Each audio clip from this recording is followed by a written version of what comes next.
প্রধানমন্ত্রী তারেক রহমান বলেছেন, সরকার গঠনের 1 মাসের মধ্যেই 37,000 নারী প্রধান পরিবারের হাতে ফ্যামিলি কার্ড পৌঁছে দেওয়া হয়েছে। কর্মসূচির উদ্বোধনী অনুষ্ঠানে তিনি এসব কথা বলেন।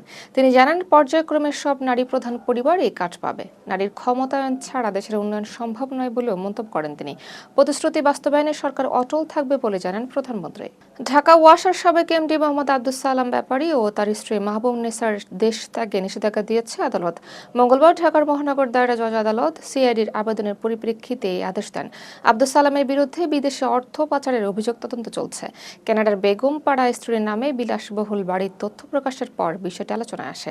তার আয় ও সম্পদের মধ্যে বড় অসঙ্গতি রয়েছে বলে অভিযোগ উঠেছে। চলমান জ্বালানি সংকটে মোটরসাইকেল রাইড শেয়ার চালকদের জন্য মহানগরে একবারে সর্বোচ্চ 5 লিটার অকটেন বা পেট্রোল কেনার অনুমতি দিয়েছে বিপিসি।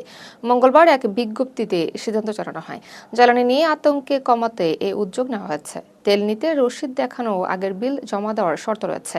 সরকার নির্ধারিত দামের বাইরে তেল বিক্রি দণ্ডনীয় অপরাধ বলে জানিয়েছে বিপিসি। এলজিআরডি মন্ত্রী ও বিএনপি মহাসচিব মির্জা ফখরুল ইসলাম আলমগীর বলেছেন, নির্বাচনের আগে দেওয়া ফ্যামিলি কার্ডের প্রতিশ্রুতি সরকার পূরণ করেছে।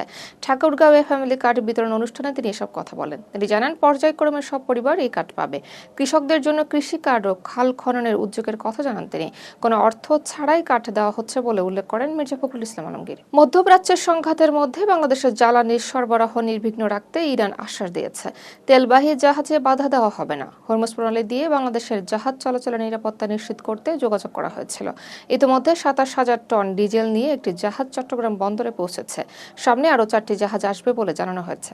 ভারত ও চীন থেকেও সহযোগিতার আশ্বাস পেয়েছে বাংলাদেশ। রাজধানীর মিরপুর 2 নম্বরে একটি বহুতল ভবনে অগ্নিকাণ্ডে বাংলাদেশ বিমান বাহিনীর 2 সদস্য নিহত হয়েছেন।